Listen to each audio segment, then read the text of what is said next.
Beginning back in 1979 and continuing to the present day, the TransNet Ashley Forest Rallysprint has attracted generations of racing fans, old and young, large and small, to the iconic Mount Grey Road just out of Rangiora.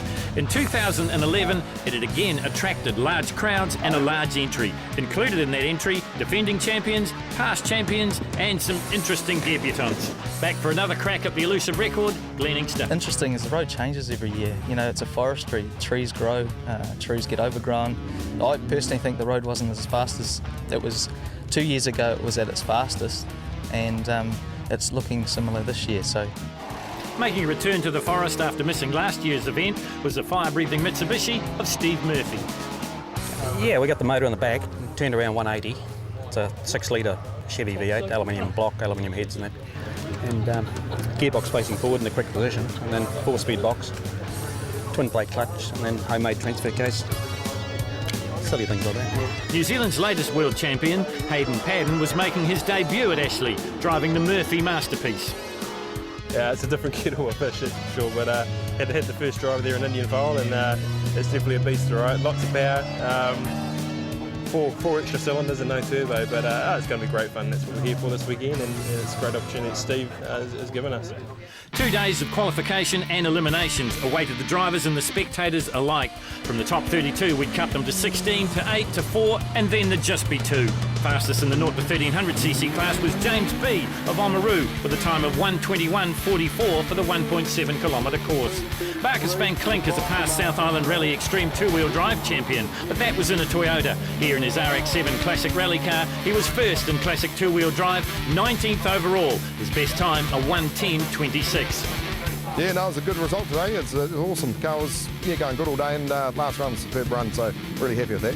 Competing in and winning the Open 2-wheel drive, as he has done for the last 4 years, was East Tyrie's Chris Hay in his repowered and Lancia-inspired Toyota MR2. His time, 1:06.53. Good enough for 12th. This is the 4th year in a row. Really wrapped with that. We'll have to come back next year and see if we can make it 5.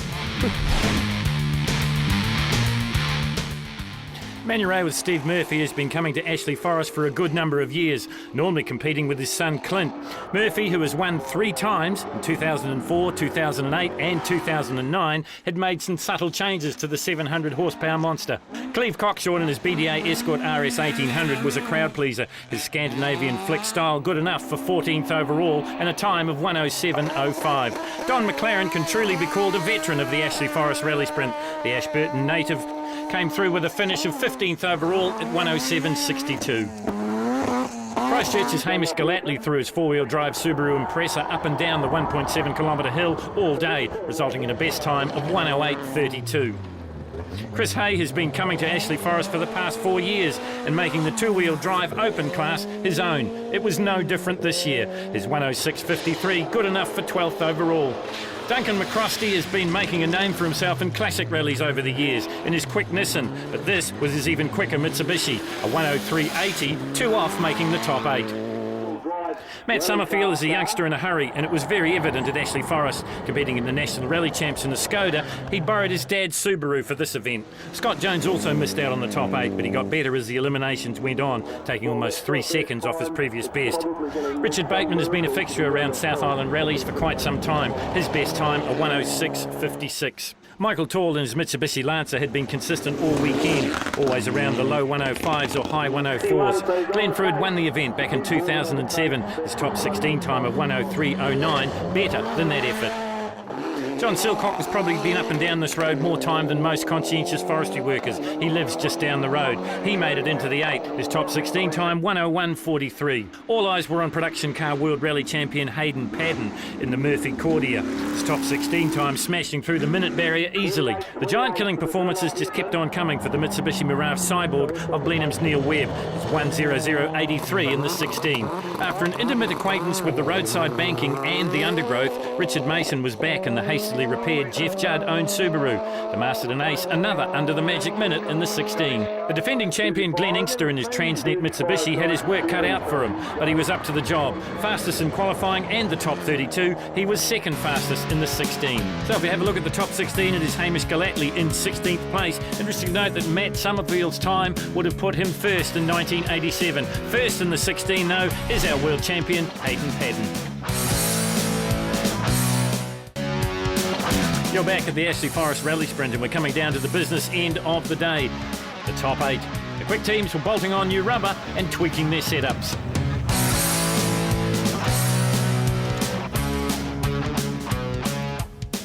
The first to go in the 8 was Michael Tall in his Mitsubishi. He had a top 16 time of 103.76. He'd need to improve on that quite a bit if he was going to make it into the next elimination. He didn't do that and finished with a 106.08. Outram's Glenn Frew won this event in 2007. His winning time of 103.92 would have put him into the top 4.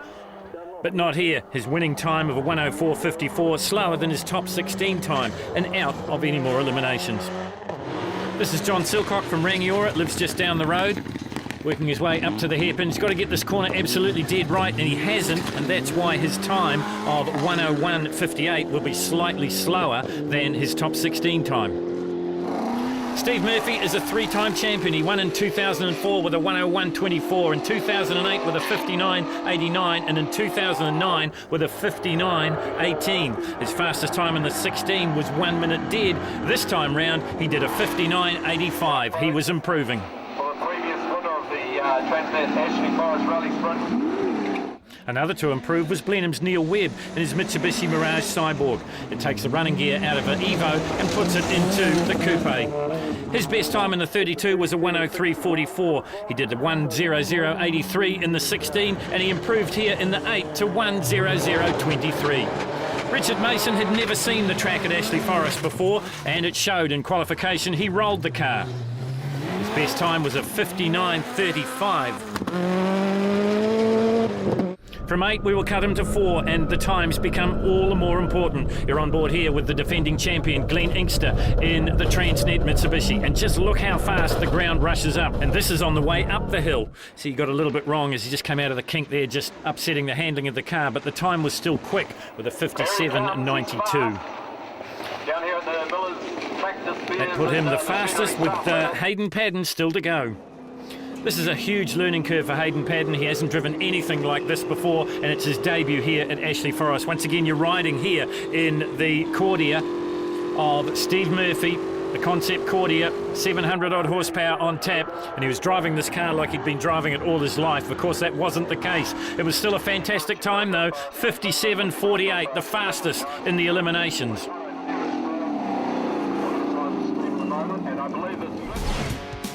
So if we have a look at the top 8, it is starting to form. Hayden Paddon quickest with that 57.48. Glenn Inkster sitting right on his heels, also in the 57-second bracket, and the top 4 just off the minute.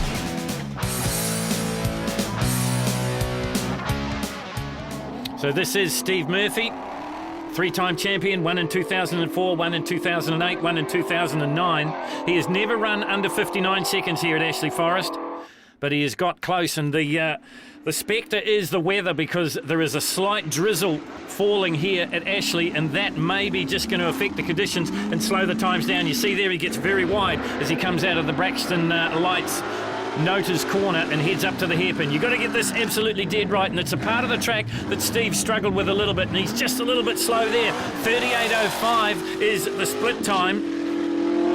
So he's going to really have to hurl it down the hill now, and this is where it can sometimes go wrong. Just a slight miscue as he works his way through the dipper, but he won't lift his foot as he comes through to the finish now, and it's going to be a little bit slower than the 8. It's a 1:00:23 for Steve Murphy, so I wonder if that sets the trend as the rain pitter-patters down. This is Richard Mason. Rolled the car in qualification. They hastily rebuilt it. It's the Jeff Judd-owned Subaru. Richard Mason, another one making his debut here at Ashley Forest. Never seen the circuit before. He told us he was going to use notes in the first couple of runs, but you can see this is fast, but you can also see he makes a mistake and just lets the car drift wide as he comes into the Braxton car lights Nota's corner and gets it wrong, and that's going to cost him maybe 0.2 of a second. We'll see what the split is. The split for Murphy was a 38.05. What's Richard Mason going to do? It's slower, 39.22. Is he going to be able to make the 4? He really is going to have to hurl it down the hill now as Richard Mason, past New Zealand rally champion with his wife Sarah. Co-drivers don't matter that much here at Ashley Forest, but brains and brawn do. And Richard Mason's got both in spades, and the time is a 1:02.55, and maybe that's not going to be good enough. 1:02.55. So Steve So Glenn Inkster, the defending champion. Now, he was robbed of a possible record here 2 years ago. He had clutch problems and Steve Murphy went on to take the win. He told us that he thought the road was in the condition for a record-setting time. But the rain, you see it pitter-pattering down on the windscreen as we watch from the onboard shot, has certainly put the kibosh on that. You're riding with Inkster as he heads up towards the top, heading up into Nota's now, out of the kink. That's what's caused a few to have problems. It caused Glenn Inkster to have problems in the 8, but he looks nice and tidy this time round. Out of note as you come. Now he sets up for the hairpin. Got to get this one dead right. So easy to lose a 10th or even a second as they work their way around the big Dunlop track, the tyre, and down the hill he comes. 37.16. That's the fastest split we've seen so far in the 4. So are we going to see Glenn Inkster repeat his feat of last year and take out the championship again? Back on board with him here, and it's scary how fast it is here at Ashley Forest. Heading down towards the finish. The onboard camera doesn't really show how steep it is. It's going to be a great run. It's a 59.32. Pretty good in the conditions. The rain and the circuit getting a little bit sodden with Hayden Padden still to go. Well, we have got the formations here of a top 2, and Richard Mason is on the outside looking in at the moment, because if Padden runs to his potential, it should be another sub 1 minute run. This event came to Hayden Padden's attention when he was just a young fella back in 1988, the year that Rod Millen won in an RX-7 four-wheel drive. You're on board here with Padden in the concept Mitsubishi Cordia of Steve Murphy, the hybrid. Round the hairpin we go. 36.61. That's the fastest split we've seen so far in the 4. Let's see what he can hurl it down the hill. He did a 57-second clocking in the 8. What can he do here? And he's not going to leave you in any wonder. He streaks down to the finish line now. It's going to be a sub 1 minute clocking. It's a 58.07, and that means that Richard Mason says goodbye, and the 2 are going to be Hayden Padden and also Glenn Inkster. So it is the defending champion up against the rookie. The man on debut here, that is Geraldine's Hayden Padden. That will be the final in the TransNet Ashley Forest Rallysprint for 2011. So it is Hayden Padden going first. The Kim Austin record is 56.57 seconds. Glenn Inkster last year did the 3rd fastest time in history, and that was a 57.40. Can anyone get close to the record of Kim Austin? Well, I guess if anyone can, it just may be Hayden Padden. Conditions have come a little bit better since we've had the top 4 running. The rain has stopped. You can see little standing water puddles as they work their way up into through the kink and up into the Braxton headlights Nota's corner. Got to get this one perfect to set up for the hairpin. The hairpin's got to be absolutely dead right. He'll be looking for 36 seconds and change, I would think, at the split. And it's quicker than that. It's a 35.86.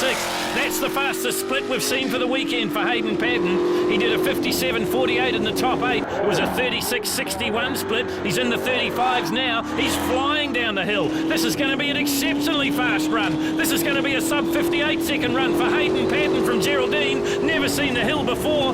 We came here for the weekend, and it's a 57.16. That now is the 3rd fastest time in history at Ashley Forest. So 1 to go. It is the defending champion. He responds so well to pressure. He knows this track.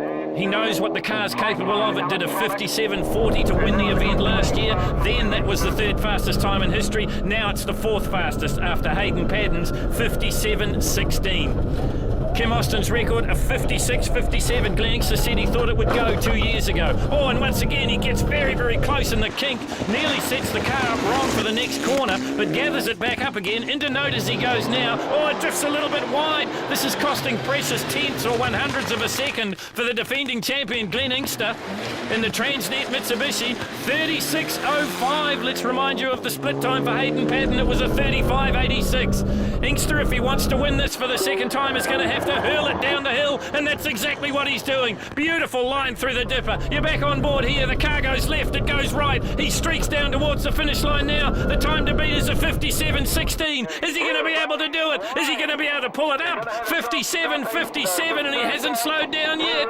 Inkster's going to fly through the finish and go straight into the pits, and they're going to tell him he's going to be second. Hayden Patton on debut in the Mitsubishi Cordia gets the win with that 57.16. Been an absolutely awesome weekend, great fun, awesome car to drive, and just huge thanks to Steve and his team for letting me drive it. Honestly, the job Hayden did this weekend adapting to the car was absolutely fantastic. So big congratulations to him, and big thank you to Steve Murphy for letting him use a car, because it did a hell of a lot for the promotion of the event. So Hayden Patton with his hands on the original Ashley Forrest Rallysprint trophy. He is the winner for 2011. In second place it is Glenn Inkster. But great that they acknowledge Steve Murphy for all his promotion and his works here over the years.